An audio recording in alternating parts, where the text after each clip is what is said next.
How many ways can you say yuck? I can say it a whole bunch of different ways, like wind, cold. Ugh. Who's ready to go see what kind of mischief we can get into today?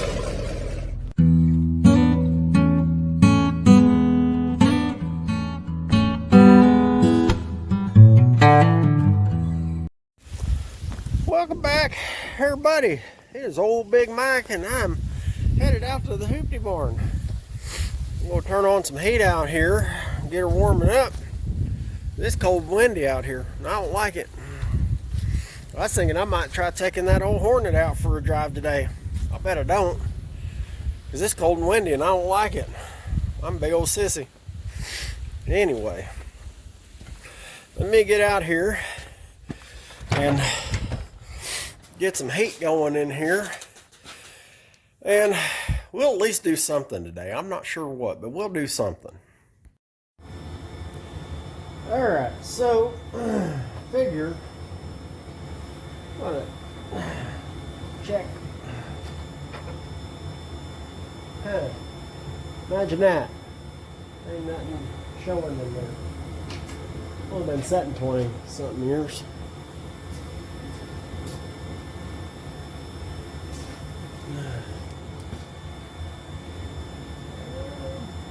Well, I guess the way to find out is to pour some stuff in it.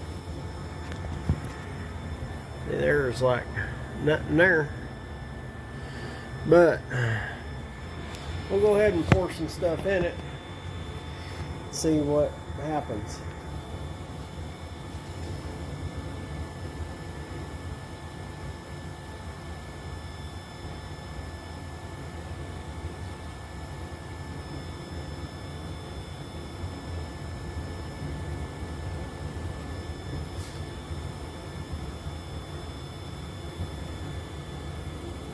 I don't see anything rapidly spilling out of the bottom anywhere. Doesn't mean anything yet, but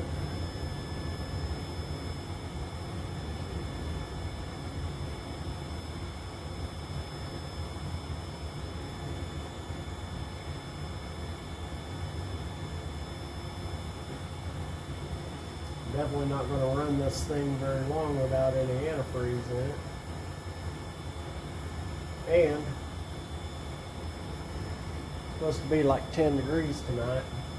Wind chill was 0 or so. It might have had some in it, because it's pretty much there.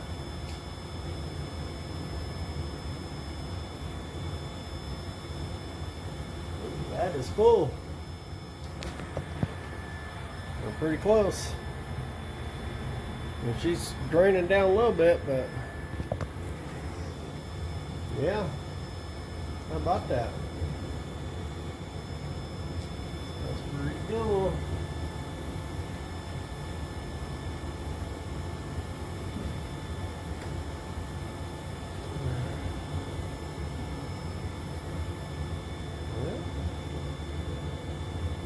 We'll just hold it right there for now.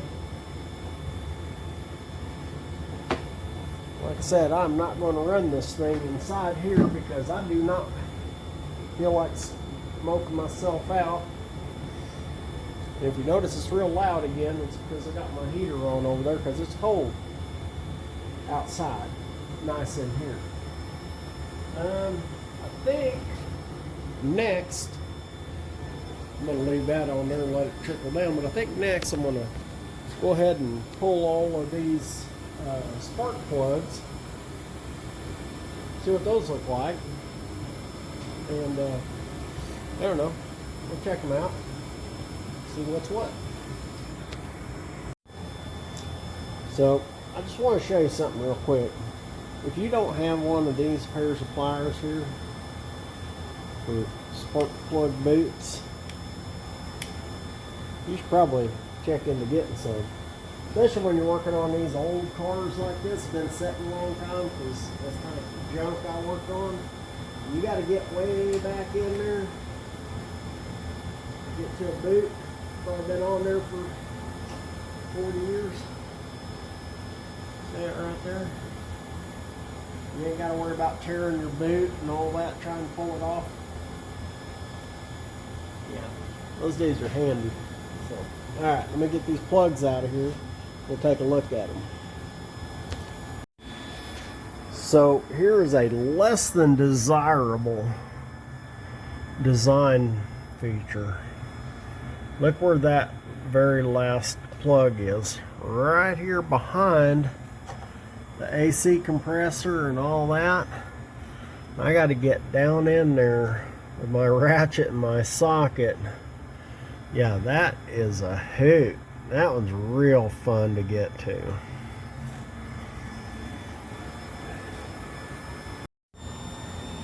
Alright, so interestingly enough, plugs don't really look bad. This one here is really dry. This is the one all the way in the back. This one's a little better. I mean, it's got a bit of carbon on them or whatever, but that one looks really good. That one looks pretty good. And they look fairly good. I mean, they look fairly new. And they're really not bad looking plugs. Now, I wanted to check the gap on them because that looked like a big old gap. But according to the owner's manual, yes, I have the original owner's manual. It was in the sleeve. And it says that the gap should be between 33 and 37. And they were pretty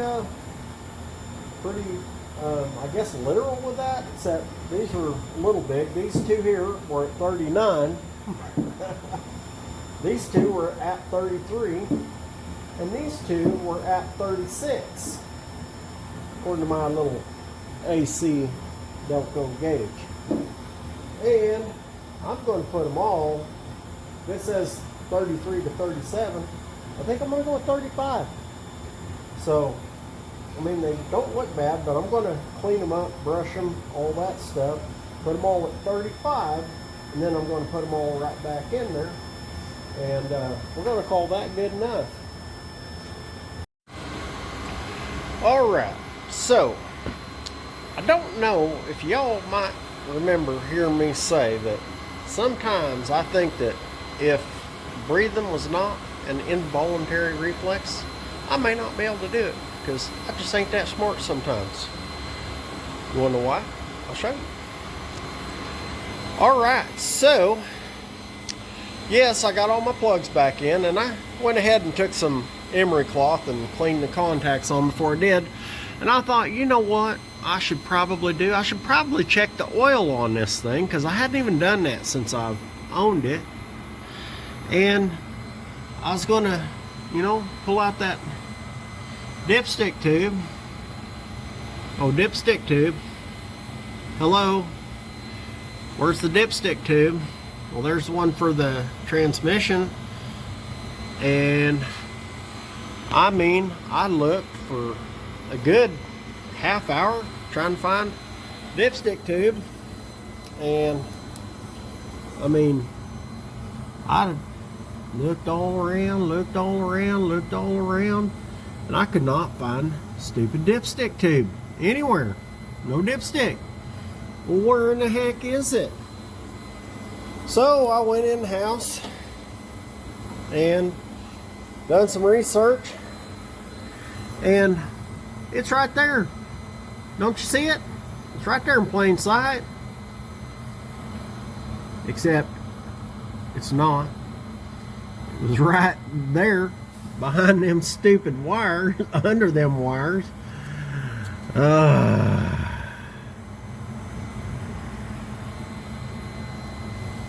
Let's see. Hot dog. She's got Earl. Alright. So, now that we know she's got a dipstick tube and oil, that part's done. Now if I can find out how to put it back in, my goodness. See what I mean? That's what I'm telling you. Breathing, involuntary. Alright, Anyway, now we're going to leave that dude right there so we know where that's at. And I've had this dude sitting here for, well, a couple hours, and that's all that the coolant went down. I mean, not really, hardly nothing. And there ain't no signs of any leakage on the front or the back of the radiator anywhere. No leakage underneath. So, you know, that's pretty good. I did do a little bit of cleaning up on this thing. I took the vacuum and cleaned out some leaves, cleaned out the leaves off around here. There's a bunch of leaves around the trunk lid and stuff, and around some of the trim, and I didn't do much of nothing. I just kind of took a pretty easy day because I'm not going to start and run this thing. And it's real cold. It's real cold outside. And I'm just kind of a big old sissy, and I don't want to go out in it. And I don't have to. So, there's that. And I guess I'm just going to piddle with this thing a little bit in here and get it ready to drive. Still need to check the brake fluid since we messed with the brakes. I think I'm going to put a can of Berryman's in the fuel system. But I'm still pumping fuel out of it. Next time I start it, I'm just going to let it keep draining and try to pump as much of that old gas and stuff out of there before I hook the fuel tank back up to this, because I plan on running this dude off its own fuel tank. I'm going to try and get this thing to run and drive off the tank before I take it for a drive. So I guess for today, that's just going to be it. And tomorrow, I ain't doing nothing. I'm going to sit around and be a lazy bum, because every now and again, I get to do that. So, do me a favor. If you ain't subscribed, go ahead and do that. Give me a thumbs up or a thumbs down. Say, well, you big dummy, you didn't really accomplish nothing. I say, well, that's okay. You don't got to accomplish a whole lot every day. You know, I mean, I think this week we've done pretty good for, you know, 3-4 days. We got this thing from, you know, just drug in here into the barn to started and running and going into gear and all that stuff. Got the brakes all fixed up. And so, hey, I'm pretty happy with that. So, till next time, y'all keep watching. I'm going to keep working. And then, I'll see y'all back here in the barn.